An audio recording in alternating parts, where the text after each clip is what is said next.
함께 나누실 하나님 말씀은 욥기서 8장 말씀입니다. 욥기서 8장 말씀을 우리 다 같이 합독하시겠습니다. 수아 사람 빌닷이 대답하여 가로되 내가 어느 때까지 이런 말을 하겠으며 어느 때까지 내 입의 말이 광풍과 같겠는가? 하나님이 어찌 심판을 굽게 하시겠으며 전능하신 이가 어찌 공의를 굽게 하시겠는가? 내 자녀들이 주께 득죄하였으므로 주께서 그들을 그 죄에 붙이셨나니 내가 만일 하나님을 부지런히 구하며 전능하신 이에게 빌고 또 청결하고 정직하면 정녕 너를 돌아보시고 내 의로운 집으로 형통하게 하실 것이라. 내 시작은 미약하였으나 내 나중은 심히 창대하리라. 청컨대 너는 옛시대 사람에게 물으며 열조의 터득한 일을 배울지어다. 우리는 어제부터 있었을 뿐이라. 지식이 망매하니 세상에 있는 날이 그림자와 같으니라. 그들이 내게 가르쳐 이르지 아니하겠느냐? 그 마음에서 나는 말을 바라지 아니하겠느냐? 왕골이 진펄이 아니고 나겠으며 갈대가 물 없이 자라겠느냐? 이런 것은 풀으로도 아직 벨 때 되기 전에 다른 풀보다 일찍이 마르느니라. 하나님을 잊어버리는 자의 길은 다 이와 같고 사곡한 자의 소망은 없어지리니 그 믿는 것이 끊어지고 그 의지하는 것이 거미줄 같은즉 그 집을 의지할지라도 집이 서지 못하고 굳게 잡아도 집이 보존되지 못하리라. 식물이 일광을 받고 푸르러서 그 가지가 동산에 뻗어가며 그 뿌리가 돌무더기에 서리어서 돌 가운데로 들어갔을지라도 그곳에서 뽑히면 그 자리도 모르는 채하고 이르기를 내가 너를 보지 못하였다 하리니 그 길의 희락은 이와 같고 그 후에 다른 것이 흙에서 나리라. 하나님은 순전한 사람을 버리지 아니하시고 악한 자를 붙들어 주지 아니하신즉 웃음으로 내 입에 즐거운 소리로 내 입술에 채우시리니 너를 미워하는 자의 부끄러움을 입을 것이라. 악인의 장막은 없어지리라. 아멘. 우리 휴화행복 6월 27일자 말씀입니다. 제목은 유한한 지식, 영원한 지식. 요절 말씀은 욥기 8장 8절입니다. 읽겠습니다. 청컨대 너는 옛 시대 사람에게 물으며 열조의 터득한 일을 배울지어다. 인간의 지식에는 한계와 오류가 있다. 인간 자체가 유한한 존재이기 때문이다. 인류의 참된 진리는 오직 하나님의 말씀 성경뿐이다. 엘리바스에 이어 처음으로 변론을 시작하는 빌닷은 욥의 변론이 자신이 알고 있는 지식과 상충하자 즉각 반박한다. 엘리바스가 주관적인 경험의 지식을 의지하는 사람이었다면 빌닷은 전통적인 학문 지식을 가지고 있는 사람이었다. 그래서 빌닷은 욥에게 옛시대 사람에게 물으며 열조의 터득한 일을 배우라고 말한다. 그는 예로부터 내려온 자연 지식을 인용해서 욥이 고통당하는 것을 볼 때 그가 죄를 지었음이 분명하다고 말한다. 엘리바스와 빌닷은 신앙의 눈보다는 경험과 전통이라는 지식의 눈으로 욥을 바라본 것이다. 그들은 경험과 전통 속에 하나님을 가두어 놓았기에 욥에 대한 하나님의 섭리를 읽지 못했다. 마치 제사장들과 바리새인, 서기관들이 하나님의 말씀을 따르기보다는 전통과 유전에 얽매여서 예수님을 구세주로 보지 못한 것과 같다. 결국 자신의 지식만으로 하나님을 편벽되이 말한 빌닷은 나중에 하나님께 책망받는다. 인간의 지식은 절대적인 것이 못 된다. 서방 세계의 고전들의 편집자 로버트 허친스 박사는 인류의 2500년 동안 계속된 모든 대화에는 온갖 교리와 관점이 등장한다. 여기에는 위대한 진리뿐만 아니라 커다란 오류도 있다고 밝히고 있다. 하나님의 일을 전통이나 이성, 경험, 학문 안에 묶어두고 제한하거나 이해하고 판단하는 것은 어리석은 행위이다. 구원에 이르는 지혜가 담긴 성경을 다른 지식보다 더 높은 자리에 놓고 순종하며 살아가자. 아멘.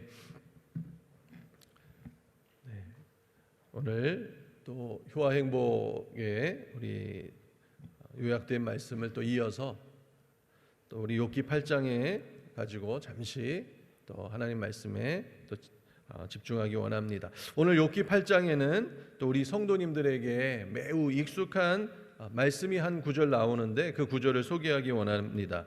아마도 이 욥기서가 이렇게 어렵고 우리가 욥기서를 잘 그렇게 내용을 파악하기가 어려운데요. 그 중에서도 요 말씀은 가장 많이 들어봤고 익숙한 말씀 구절일 거예요. 그 구절이 여러분 발견하셨습니까? 욥기 8장 7절 말씀이에요. 이런 말씀입니다. 내 시작은 미약하였으나 내 나중은 심히 창대하리라. 이거 얼마나 우리에게 익숙하고 또 좋아하는 말씀 아니겠습니까?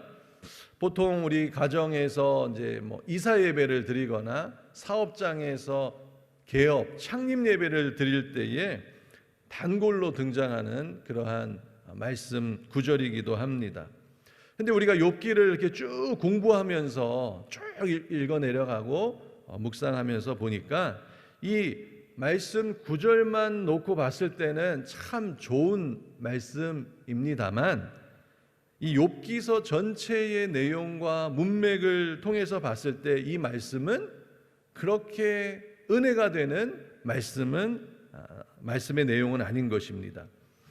이 우리가 잘 아는 욥기서 8장 7절 말씀, 네 시작은 미약하였으나 내 나중은 심히 창대하리라. 이 말씀은 누가 하는 말이에요? 욥의 친구 빌닷이 하는 말인데 이 낙심하고 좌절해 있는 이 욥에게 충고를 주는 말입니다. 근데 욥이 이 말을 듣고 힘을 얻은 것이 아니라 오히려 이 말을 듣고 슬픔과 분노를 느꼈다라는 것이에요. 그리고 이 욥의 상황에서 봤을 때에 네 시작은 심히 미약하였으나 나중은 창대하리라고 했는데 지금 네 시작, 이 미약한 시작이 어떤 상황입니까? 재산을 잃고 자녀들을 다 잃고 건강을 다 잃은 그러한 상황을 말합니다.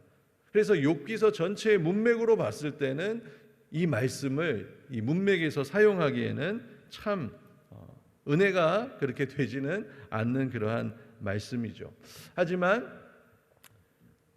불행인지 다행인지 우리 성도님들이 우리가 이 욥기서의 내용을 그렇게까지 우리가 자세히 알고 있지는 않기 때문에 어쨌든 우리는 지금까지 사용하던 이 말씀을 이 구절을 가지고 하나님의 기대와 소망을 담아서 은혜를 받고 또 우리가 욥기서를 배웠는데 이건 문맥에 맞지 않는다 그래가지고 또 집에 가서 막 액자를 띄고 그럴 필요는 없다라는 것이죠, 그죠? 계속해서 내 시작은 미약하였으나 끝은 심히 나중은 창대하리라는 그러한 믿음을 담아서 우리가 축복을 할 수는 있습니다. 하지만 우리가 욥기서를 공부하면서 한 가지 더 우리가 기억했으면 하는 말씀은 우리가 한편으로 이 하나님의 말씀으로 우리 형제 자매들에게 또 혹은 가족들에게 이웃에게 우리가 교훈을 주고 충고를 할 때에 과연 그 뜻이 정말 하나님의 뜻과 일치하는지 좀 더 살펴보아야 한다는 것입니다.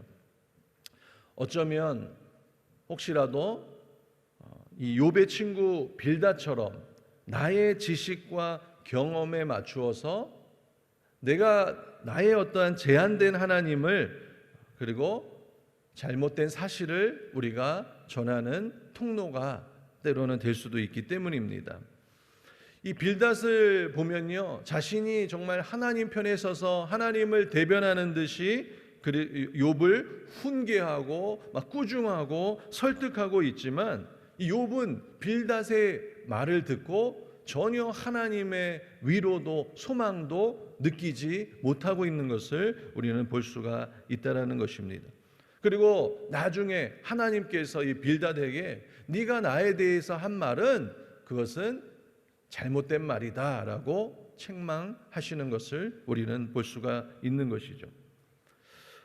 오늘 빌닷의 말을 잘 살펴보면요, 요약해보면 빌닷은 죄를 지으면 우리를 죄의 붙이시고 또 심판하시는 이 공의의 하나님에 대해서 강조하고 있습니다. 또 죄인이 부지런히 하나님 앞에 나와서 구하고 빌고 또 우리의 삶을 청결하고 정직하게 행하면 다시 형통케 하시는 전능하신 하나님에 대해서도 소개합니다. 네, 우리가 오늘 빌닷의 이 욥에 대한 충고를 다 읽으시고 아멘으로 화답하셨는데, 오늘도 이 성경을 읽으면서 빌닷의 말을 듣다 보면 이거 다 맞는 말인데, 그죠? 뭐가 잘못됐지? 라는 그러한 생각이 들어오기도 합니다. 그만큼 빌닷은 공의의 하나님, 전능하신 하나님에 대해서 소개하고 있습니다.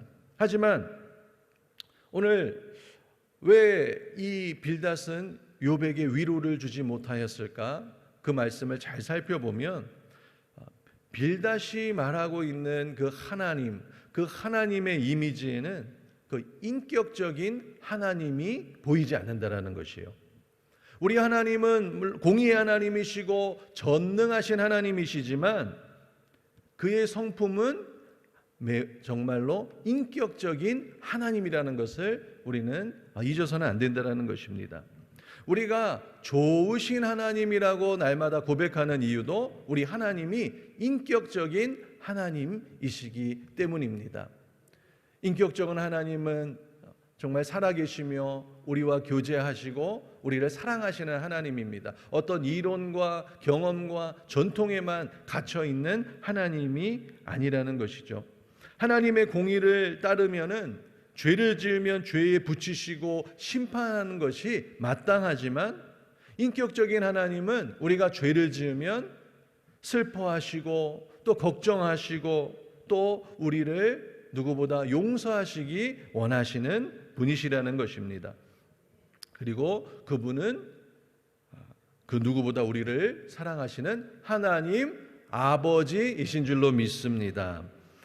나와 우리를 용서하시기 위하여 아들을 보내신 하나님이십니다. 이렇게 인격적인 그 하나님, 그 사랑의 하나님을 우리가 함께 우리 욥에게 전달했다라면 욥은 더욱더 많은 위로와 소망을 얻었을 것이라고 생각합니다. 오늘 이 말씀들을 비추어 보면서 강조하기 원하는 것은요, 우리가 신앙생활을 하면서 또한 가장 중요한 것이 있다라면 빌닷처럼 자신이 경험 그리고 지식에 맞추어서 똑바로 살아가는 것보다도 우리 신앙인들에게 있어 중요한 것은요, 하나님을 똑바로 아는 것이 중요하다는 것이에요. 하나님을 아는 것이 중요하다는 것입니다. 그냥 지식으로 아는 것이 아니라 그 인격적인 하나님의 그 사랑을 아는 것, 그분의 뜻을 아는 것이 매우 중요하다라는 것이죠. 한 세계에서 우리가 아시는 분은 아실 텐데 가장 큰 어떤 선교단체가 있는데 그 선교단체의 그 모토는 아주 단순한 모토가 있습니다. 그것이 무엇이냐면 하나님을 알고 하나님을 알리자. 한번 따라해 볼까요? 하나님을 알고 하나님을 알리자. 전 세계에서 가장 많은 청년들 선교사를 보내는 선교단체의 모토가 바로 이것입니다. 하나님을 알고 하나님을 알리자. 왜냐하면 또한 하나님을 우리가 잘 알지 못하면 그분을 잘 알릴 수가 없기 때문입니다. 오늘 말씀처럼 또한 우리 성도들이 무조건 우리가 신앙을 전하고 무조건 어떤 성경을 인용하면 아주 하나님이 기뻐하시는 일, 잘하는 일이라고 그렇게 단정 지을 수가 없다는 것입니다.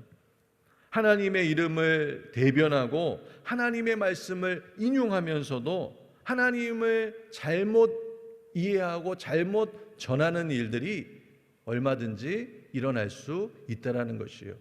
기독교 역사 가운데 그런 일들이 많이 일어났었고 어쩌면 크게 작게 지금도 우리 삶 가운데서 일어날 수 있다는 것입니다. 그러므로 하나님을 바로 아는 것, 정말 우리 하나님을 바르게 전하는 것이 얼마나 중요한지 오늘 말씀을 통해서 우리는 다시 한번 생각해 보기를 원합니다. 오늘날 교회의 중요한 사명은 하나님의 말씀을 많이 전하고 그리고 강하게 전하는 것도 중요하지만 그보다도 바르게 전하는 것이 중요한 시대라고 저는 생각합니다. 우리는 우리의 가족들 그리고 이웃들에게 하나님을 전하는 하나님의 증인이 되는 사명이 있는 줄로 믿습니다. 그런데 우리가 증거하는 그 하나님은 인간의 지식이나 종교에 갇힌 그러한 이론적인 그러한 하나님이 아니라 인격적인 하나님, 우리를 품으시고 돌보시고 사랑하시는 하나님 아버지인 줄로 믿습니다. 그리하여 우리의 말과 또 삶 그리고 행동을 통해서 그분의 따뜻한 사랑과 놀라운 능력이 드러나는 증인이 되기를 원합니다. 이 세상에 또 우리 주변에도 수많은 상처받은 사람들 그리고 낙심한 사람들, 절망한 사람들, 희망이 필요한 위로가 필요한 사람들이 너무나도 많이 있습니다. 우리 주변에 그렇게 낙심하고 좌절하고 상처받은 사람이 그렇게 많이 있음에도 불구하고 우리 교인들이 우리 성도들이 빌닷처럼 이론적인 하나님, 종교적인 하나님만을 전한다라면 우리는 그들의 마음을 열 수도 없고 그들은 우리의 말에 귀 기울이지 않을 수 있다라는 것이죠. 교회가 세상에 우리가 희망을 줄 때에 교회는 부흥할 줄로 믿습니다. 진정으로 상처받고 절망한 사람들에게 희망을 줄 수 있고 하나님을 진정으로 알릴 수 있는 그러한 우리가 메시지를 전하고 그러한 증인이 되기를 간절히 원합니다. 우리 순복음의 메시지는 한마디로 희망의 메시지입니다. 수많은 사람들에게 진정한 위로와 진정한 희망을 전했기 때문에 지금껏 놀라운 하나님의 축복을 받은 줄로 믿습니다. 이 메시지는 시대가 달라져도 변하지가 않습니다.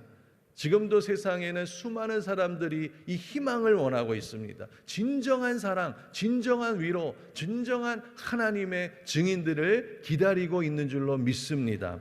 우리 순복음 성도들이 절망에 빠진 사람들에게 영원한 희망이신 예수 그리스도를 선포하고 증거하는 우리 복된 성도들이 되시기를 주님의 이름으로 축원드립니다.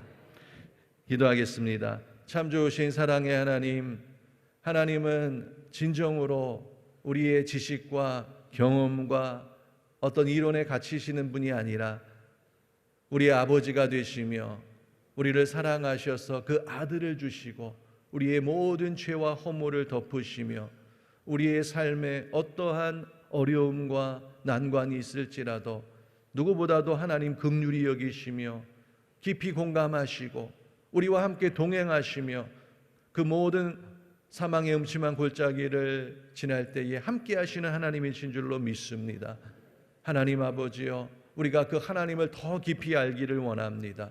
바르게 알기를 원합니다. 내 삶을 진정으로 이끄시고 다스리시며 선한 계획을 갖고 계시는 그 하나님을 바로 알아서 그 하나님을 바로 증거할 수 있도록 인도하여 주시옵소서. 오늘 이 새벽에도 성령님께서 함께하여 주셔서 우리 하나님 아버지를 더 알아갈 수 있는 귀한 시간 되게 하여 주시고, 혹시라도 내가 잘못 알고 있는 것, 혹시라도 내가 오해하고 있는 것, 혹시라도 내가 믿지 못하는 것이 있다라면 이 새벽에 마음 문을 열어주시고 하나님 말씀으로 말미암아 하나님을 더 신뢰하며 알고 나아가는 귀한 시간 될 수 있도록 축복하여 주시옵소서. 예수 그리스도의 이름으로 기도드립니다. 아멘.